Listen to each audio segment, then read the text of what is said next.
Dampak Sina. Pak, Bapak izin ada dari kantor kerjaan mendadak di luar kota di Bandung, Pak.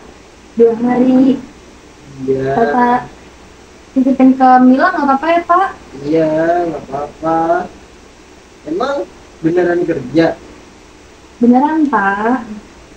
Bapak nggak apa-apa. Nggak apa-apa. Emang kenapa?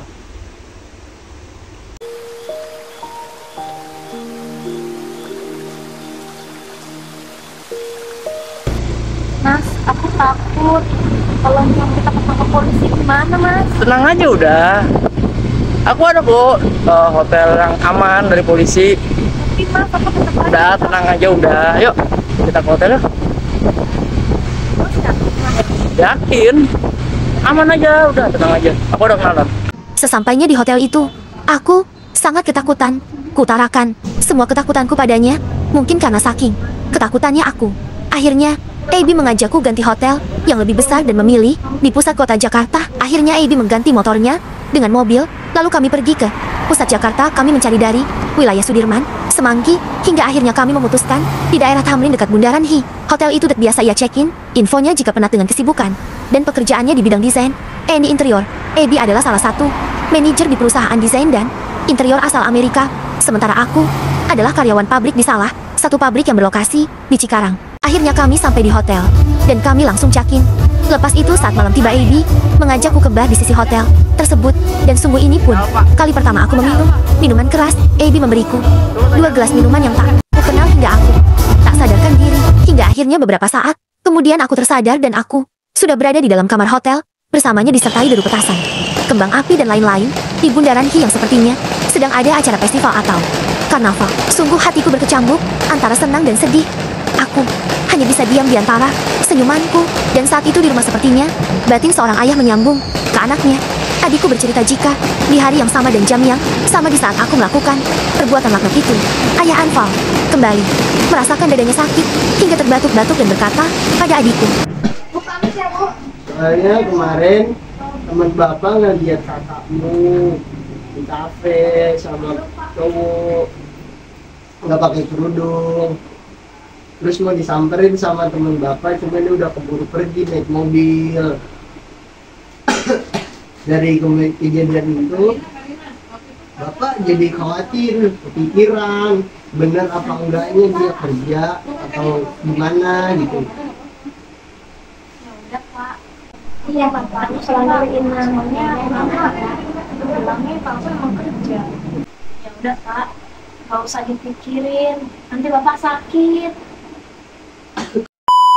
2 hari telah berlalu akhirnya. Aku pun pulang. Mas AB memaksaku untuk mengantarku hingga ke rumahku. Ia ingin tahu rumahku dan keluargaku, namun aku belum siap dan memintanya untuk todak masuk dan tidak bertemu ayahku. Gak perlu lah, Mas. Nanti ada waktunya kok. Ya, Mas. Makasih, Mas. Assalamualaikum.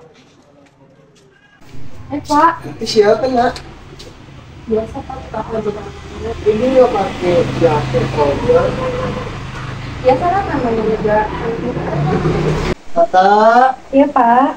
sini, bapak mau nanya. Iya, Pak. Mau nanya. Jadi gini, Tak. Kamu itu sebenarnya beneran kerja atau enggak?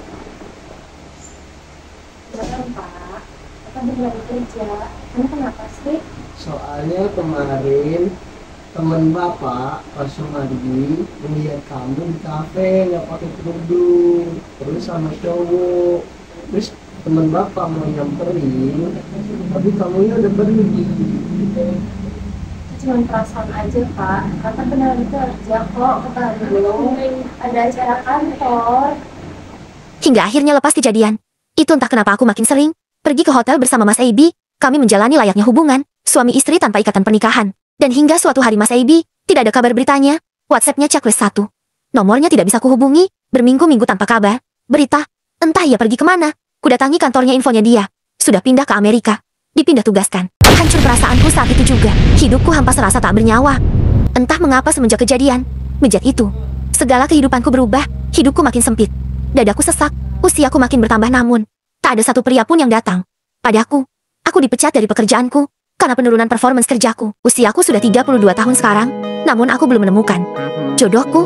Aku berusaha cari tetap tidak dapat. Dari satu cafe ke cafe tetap semuanya zong. 9 tahun aku hidup serasa di dalam labirin yang ku ingin keluar dari dalamnya, namun aku tidak bisa. Dan aku pun merasa sesak layaknya mendaki Gunung Everest. Begitu lelah dan penat, dan sungguh aku tidak tahu kapan ini akan berakhir hingga aku bisa keluar dari labirin ini. Sungguh inilah kisahku. 103 Al. Yeah, I think I have a white baseball cap on.